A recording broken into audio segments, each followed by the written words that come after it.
What's up, guys? It's Julian. Today you can see it's a little bit of a different view. I'm going to be using some hardware showing you how to make the modern tech house kick using an actual 909 because it's based on sort of like a classic 909 techno kick actually. So today I have a real 909 here and I'm going to be talking to you about how you can make the kicks that you guys are hearing in all of these tracks.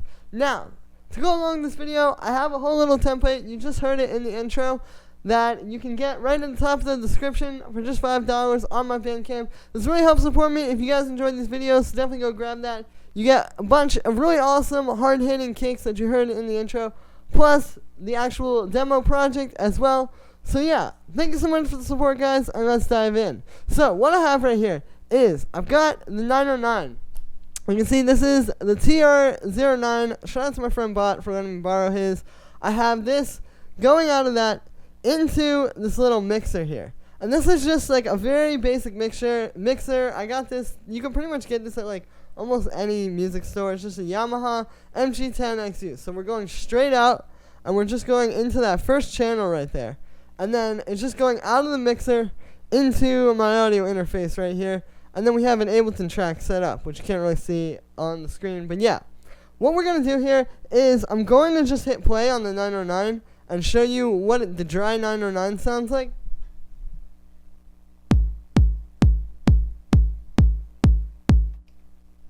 So that's like a very standard 909 sound, right? Like that's pretty similar to like if you're just using the Ableton 909. But then the trick here is that we take that and we're going to set it kind of like this.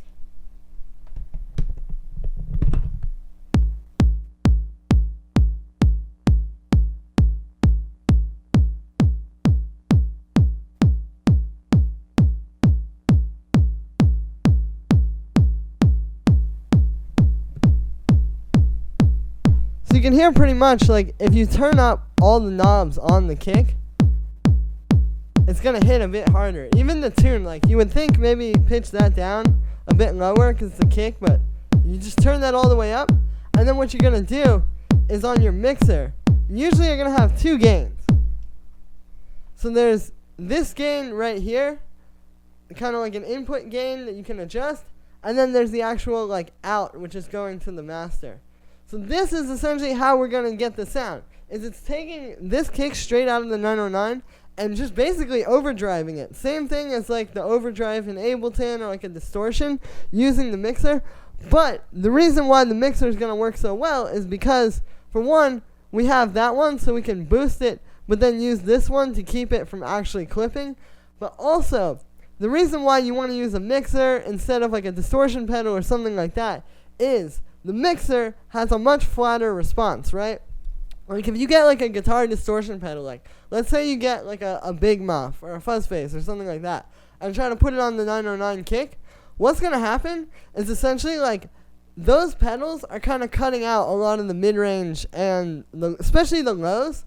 You know, they can tend to really scoop out those lows because for a guitar, you don't really want that. You want like the crunch in the mid-range and highs. So that's why, yeah, the mixer, again, it's designed to be like letting through every single frequency and to be more like full spectrum like that.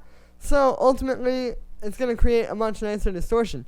And you can pretty much just hit play on the 909 and I'll show you. We start tweaking some stuff.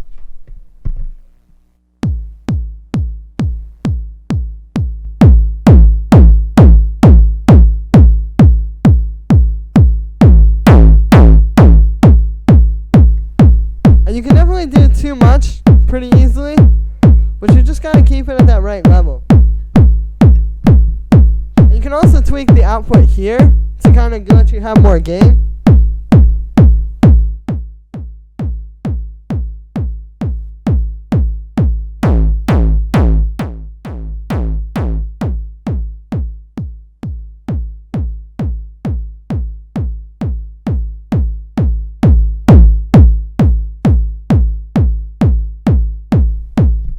Then you can also watch in Ableton, like if I show you this. Yeah, you can see that even though it's pretty loud and almost a bit distorted, it's not clipping, so it's fine. Like you can still work with this inside of Ableton, but now it's a super hard hitting kick. Like if you're just working in the box and you're working with like a 909 kick in there, to get that to hit this hard, you know, it's going to be clipping. You know, you're going to have to do all this stuff. And, like, you guys have seen me do videos where I was sitting there, you know, doing, like, 3 layers of multiband distortion on a kick and, like, doing all this extra stuff to try to get this fatness when it's like, you could just take, you know, the classic 909 kick, put it into a mixer and crank that and get something really good, right? And you can still work with it a lot, too. Like, you know, you can tweak, like, these EQ knobs here, for example, and kind of shape the distortion a bit more.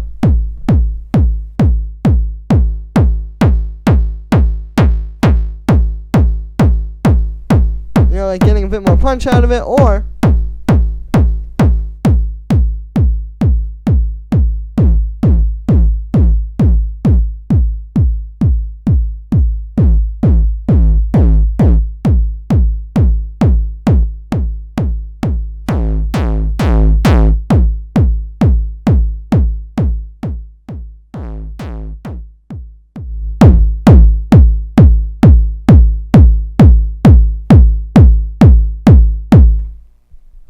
yeah, you can see there's a lot of different ways to make a kick with this, and I think that this can be very powerful and very effective just when it comes to, like, making your own kicks and being able to, like, you know, really generate something and not just have, like, samples that you're kind of tweaking, but, like, really working with those knobs on the 909 to make your own kick from scratch, and then really taking this and shaping it. And, you know, you can go way crazier than this, too. I mean, there's a lot of other different mixers out there that have even more EQ bands on them, you know, more onboard effects, even more gain to work with, and kind of more ways to work with it as well. But, yeah, I think this is, like, a very effective way of making kicks, and you can generate a lot of different things this way. And now we have a little track that I made with one of these kicks as well. And I wanted to show you a little bit about how you're going to work with this once you make it as well. Because I think a lot of these, you know, these kind of videos, they talk about, oh, here's how you make the classic sound. You know, great, you have it now, do whatever you want. Well, that's only half of it. You know, if I've found anything through all these years of making music and through working with gear and working with these different things, is that it's not just about having the sound. It's also about actually understanding how to use it and understanding how it works in a track and where to use it. So I have this little demo track pulled up here. This is the demo from the little pack I talked about that's in the description as well. I'll just play this for you. You already heard it in the intro a little bit though.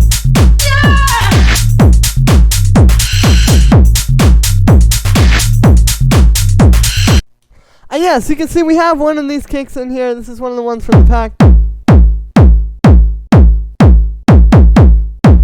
And you'll notice that once we have it in here, there's no processing on it. Like, even on the group here, because we really don't need anything. You know, all the processing that you needed was that mixer. You know what I mean? And the truth is, like, you know, when you're trying to make sounds like this, I think a lot of times people think, oh, let me make something that is somewhat of, like, a blank slate that, like, later I can then go and do stuff to. Well, it's like, nah, dude, like, this is the sound. You know what I mean? It's like, if it's not sounding good, just dry like this, like, do something else.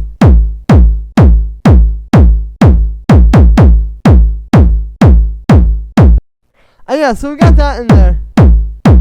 And you'll hear, like, or you can't hear, you know, it's still very big, very boomy. It's a pretty long kick. I mean, I had the length all the way up on the 909.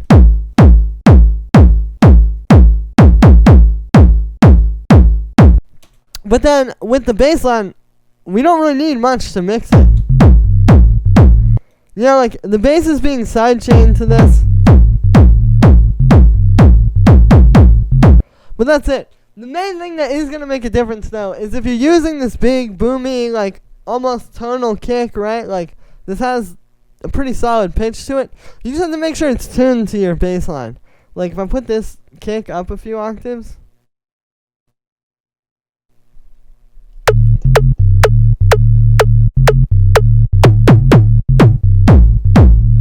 Yeah, you can hear those work together.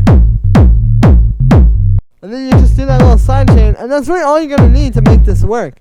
And then it just comes down to the mixing, right? Like, obviously it's a very big and boomy and fat sample, but that alone isn't enough. You also have to mix the track kind of around that. So now if you'll notice, like, the kick is kind of the loudest thing in the mix. Like, if you just look at the bar over here.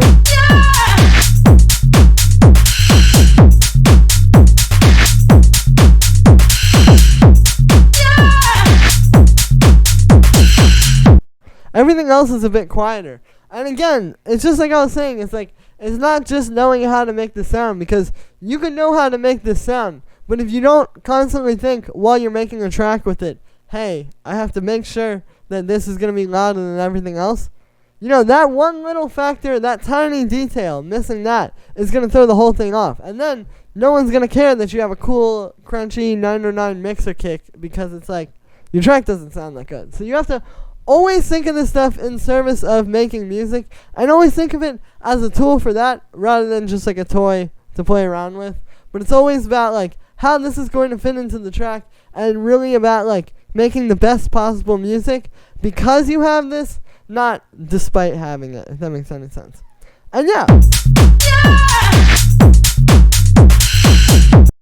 So that's going to be it for this one, guys. I hope you enjoyed. As always, make sure to like this video as well as subscribe. And let me know what you think of this video in the comments. Like I said in the beginning, you can get this little pack that I made to accompany this video right in the top of the description. It's just $5 on my Bandcamp. I made all of these cakes with the actual 909, with actual hardware, you know. It's like the most raw, real pack I think I've ever made. On top of that, you get this whole demo as a project file that you can work with. So you can even just turn this into a track if you want. But yeah, thank you so much for all the support, guys, and I will see you tomorrow with another video.